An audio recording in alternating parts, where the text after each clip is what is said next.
Assalamualaikum warahmatullahi wabarakatuh. Selamat datang di program PECI, Participatory Action for COVID Impact, bersama Pusat Studi Pesantren dan Pemberdayaan Masyarakat Universitas Brawijaya. Program PECI adalah sebuah social project dalam merespon dampak sosial ekonomi pandemi COVID.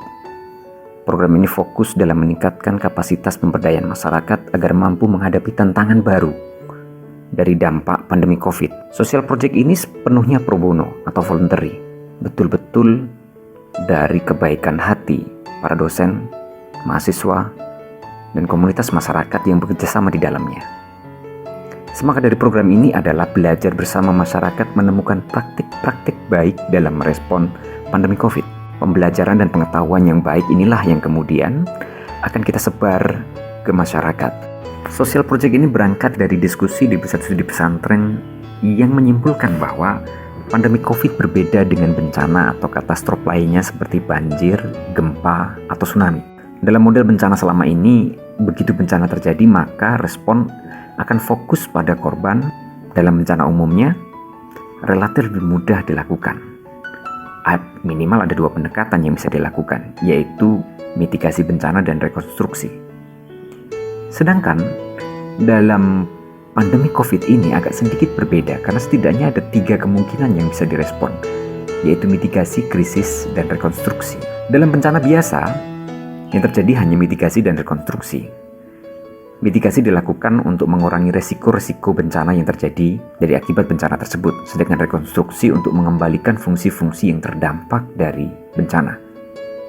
Sedangkan di dalam COVID, possibility lain masih mungkin terjadi, yaitu krisis. Krisis ini terjadi ketika pada titik tertentu akumulasi dampak ini tidak bisa ditangani secara sistematis. Maka sebelum hal ini terjadi, maka sangat penting dipersiapkan untuk merespon krisis ini. Lantas apa yang perlu kita persiapkan? Kondisi krisis memiliki karakter yang sangat berbeda dengan situasi lainnya. Dalam situasi seperti ini, keadaan akan memaksa semua orang untuk menggunakan instingnya daripada rasionalitasnya. Akibatnya, pilihan tindakan akan didominasi oleh agresivitas yang reaksioner, bukan pilihan rasional yang mempertimbangkan dampak. Sehingga jika pandemi ini melahirkan krisis, maka tidak hanya berdampak pada kesehatan, dampaknya akan meluas pada persoalan ekonomi, sosial, keamanan, dan politik yang harus direspon secara cepat. Sehingga yang perlu dipersiapkan adalah memberikan stok knowledge yang cukup, yaitu pengetahuan yang akan menjadi bekal untuk tetap menjaga kesadaran mindfulness dalam menghadapi krisis. Itu yang pertama. Yang kedua kemudian adalah mempersiapkan sumber daya yang dimiliki, yang sementara ini kita belum tahu bagaimana mengolahnya dan dibutuhkan pengetahuan untuk mengolahnya. Maka program ini akan berupaya melakukan proses identifikasi sumber daya dan pengetahuan yang akan menjadi bekal kita di dalam menghadapi krisis. Untuk mendapatkan urgensi tersebut, maka social project ini akan fokus pada 6 bidang utama yang terdampak di masyarakat. Yang pertama adalah bidang keagamaan. Bidang ini terpengaruh sangat luar biasa terhadap pandemi COVID, di mana praktik keagamaan banyak mengalami perubahan. Interpretasi agama yang positif akan bisa menjadi akselerator yang baik dalam merespon dampak-dampak COVID. Namun di satu sisi memang ada interpretasi agama yang justru kontraproduktif dengan penanganan COVID. Maka program ini akan berupaya untuk mendorong bagaimana agama menjadi sumber inspirasi untuk bisa menghadapi COVID, untuk bisa kemudian beradaptasi dengan perubahan-perubahan yang terjadi pasca terjadinya COVID. Yang kedua, di dalam bidang ekonomi. Dalam bidang ekonomi banyak sekali dampak dan sektor ekonomi yang terpengaruh. Sektor keuangan dan perbankan, kemudian sektor korporasi baik nasional maupun global. Kemudian yang lebih penting adalah sektor UMKM dan rumah tangga. Program ini akan berupaya untuk fokus di 2 sektor terakhir. Karena jika keuangan dan korporasi mereka sudah dipikirkan oleh ahli-ahli yang dibayar oleh sektor tersebut, tetapi untuk memikirkan bagaimana UMKM dan rumah tangga, maka diperlukan sebuah inisiatif dari kampus untuk bisa berguna kepada masyarakat. Di dalam bidang pendidikan juga memiliki dampak yang sangat luar biasa. Di satu sisi ketika memang sudah diramalkan bahwa pendidikan di masa depan tidak hanya akan bersandarkan kepada sekolah-sekolah formal dan konvensional seperti ini, namun yang tidak kita bayangkan bahwa kejadiannya akan secepat ini. Maka kemudian dampak yang terjadi ternyata bukan hanya di sekolah-sekolah modern, sekolah-sekolah mahal dan perkotaan, yang faktanya tergopoh-gopoh dalam menghadapi pandemi COVID. Di satu sisi ada sekolah-sekolah di daerah terpencil yang belum ada sinyal, dan mereka hari ini sama sekali hampir tidak tahu harus melakukan apa. Disinilah diperlukan orang-orang yang mau memikirkan secara serius kemana agenda ke depan mereka akan dilakukan.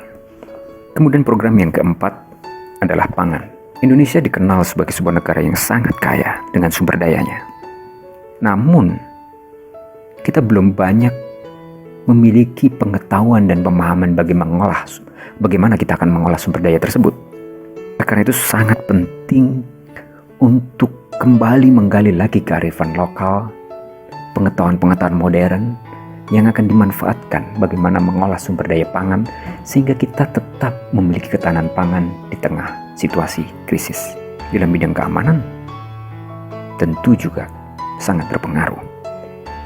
Kondisi krisis pada titik tertentu itu akan melahirkan potensi ancaman keamanan yang sangat serius.